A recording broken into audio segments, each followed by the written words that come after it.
buenos días, apreciados amigos y hermanos. Hoy ya es lunes 5 de julio y estamos listos para estudiar la lección para el día de hoy. Empezamos esta mañana de la mano de nuestro Dios, aprendiendo de su palabra, porque reconocemos que de su palabra proviene la sabiduría. Así que vamos a empezar a estudiar. Con ustedes, Stephanie Franco y Eric Colón. Bienvenidos.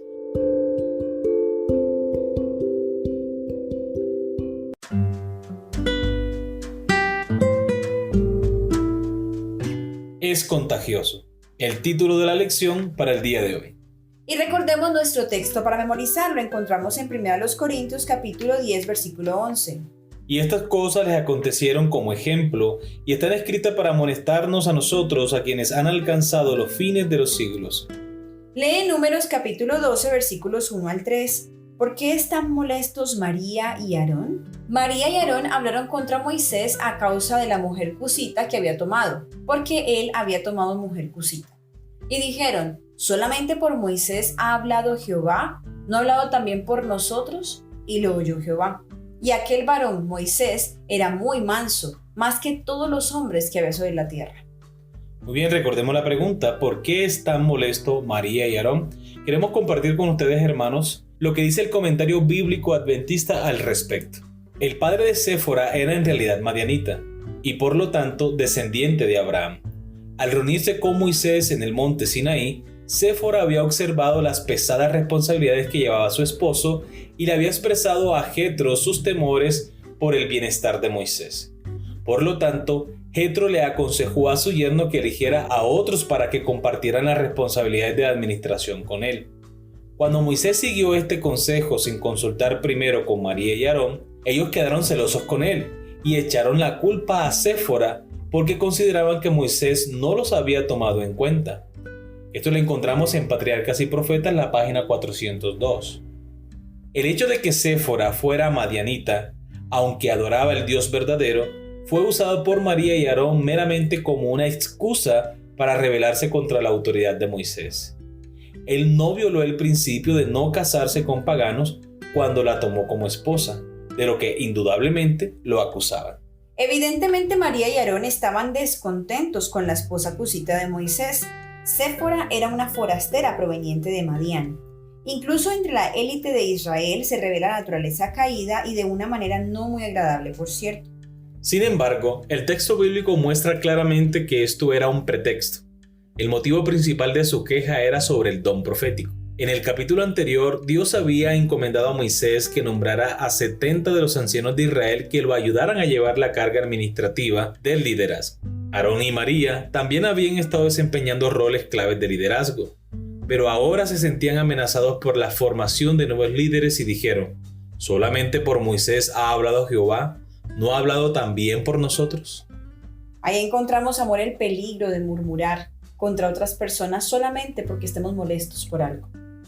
Me preguntaba hace un momento, amor, acerca del título de la lección, es contagioso.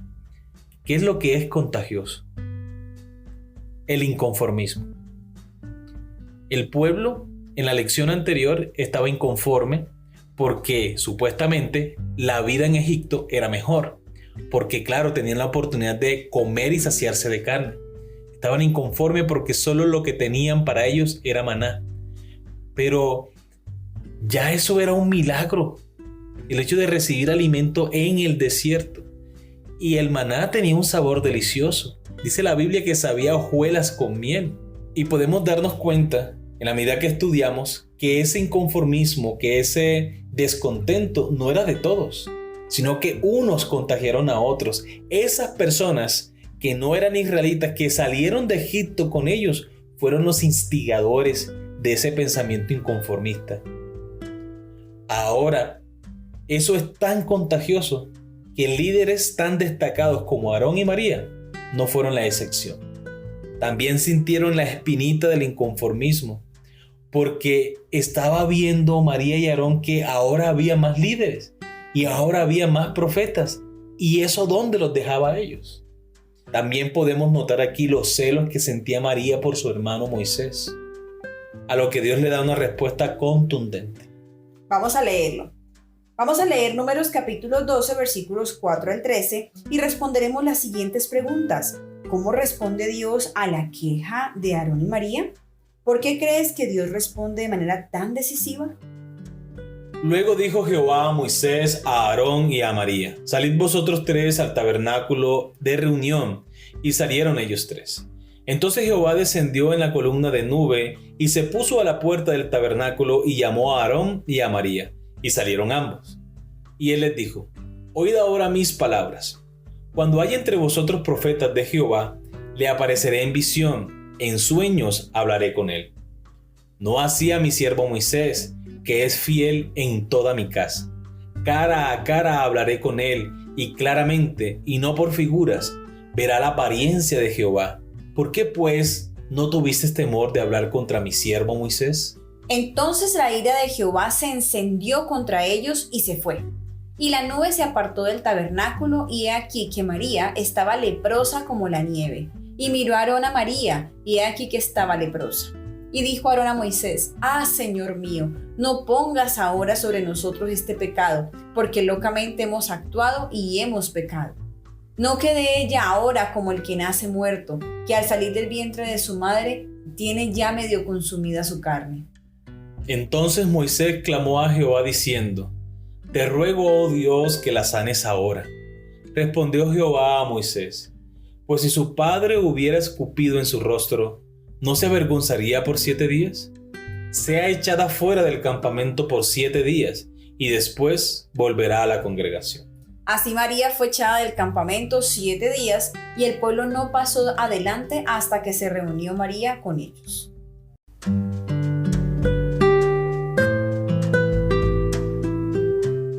Muy bien, recordemos la pregunta. ¿Cómo responde Dios a esta queja? ¿Por qué crees que Dios responde de manera tan decisiva? Y es que hay una sola forma de acabar con las murmuraciones, el inconformismo, la envidia y los celos. Ese tipo de sentimientos hay que arrancarlo desde la raíz.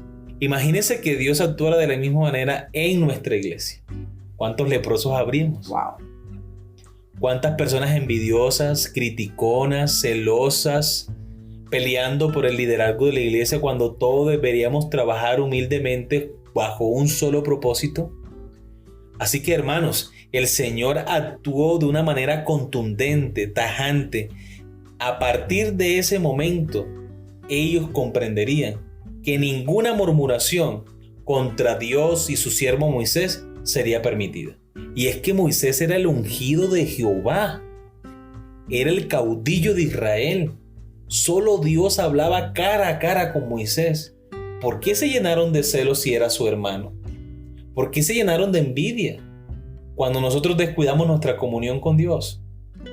Le damos cabida a Satanás y él pone pensamientos de inconformismo, de queja, de murmuraciones, de crítica en nuestros corazones. Y somos presa fácil del enemigo.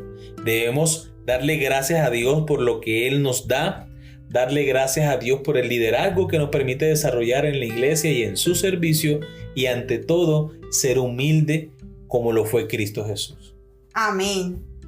La respuesta de Dios es inmediata y no deja lugar a interpretaciones. El don profético no es un arma que se utilice para ejercer más poder. Moisés estaba bien preparado para el liderazgo porque había aprendido a depender en forma extrema de Dios. El hecho de que se mencione a María antes que a Aarón en el versículo 1 sugiere que ella pudo haber sido la instigadora del ataque a Moisés. A estas alturas, Aarón ya se desempeñaba como sumo sacerdote de Israel. Si hubiera sido herido de lepra, no habría podido entrar en el tabernáculo ni servir en el nombre del pueblo. El castigo de Dios a María con lepra temporal comunica vívidamente su disgusto por ambos y ayuda a lograr el cambio de actitud que esta familia necesita. La súplica de Aarón a favor de ella confirma que él también estaba involucrado, como lo encontramos en Números capítulo 12, versículo 11. Y ahora, en lugar de críticas y descontento, vemos que Aarón suplica por María y vemos que Moisés intercede por ella. Esta es la actitud que Dios quiere ver en su pueblo. Muy bien, queridos amigos y hermanos, hemos llegado a la pregunta final. Más que una pregunta, es una reflexión que nosotros debemos hacer como miembros de iglesia. Aunque siempre es fácil ser crítico con los líderes de la iglesia en cualquier nivel, ¿Cuánto mejor sería nuestra iglesia y nuestra vida espiritual si en lugar de quejarnos intercediéramos en favor de nuestros líderes, incluso cuando no estamos de acuerdo con ellos? Sería totalmente diferente. Sería una gran bendición. ¿Te imaginas? No tendríamos críticas en la iglesia, ni ese inconformismo contagioso dentro de nuestros feligreses. Qué bueno sería que un hermano de iglesia se acercara al anciano. Hermano, estoy orando por usted. Hermano, durante esta semana, en mi hogar, con mi familia, estamos orando por usted. En vez de criticarlo. En vez de criticarlo. En vez de criticar al pastor, decirle, pastor, la iglesia está orando por usted. Para que el Señor lo llene de su Santo Espíritu, para que el Señor le dé sabiduría, para que pueda tomar las mejores decisiones en favor de la iglesia. Amén. Sería maravilloso. Eso sería maravilloso, eso es lo ideal y eso es lo que Dios espera que cada uno de nosotros como miembros de iglesia entendamos, comprendamos. La crítica no edifica, las murmuraciones no ayudan al avance y al progreso de la obra. Es el trabajo mancomunado, humilde, los unos con los otros. Muy bien, queridos amigos y hermanos, hemos llegado al final de la lección para el día de hoy. Esperamos que haya sido de gran bendición para ustedes como lo ha sido para nosotros. Recuerden nuestra cita para el día de mañana con una nueva lección. Que Dios les bendiga.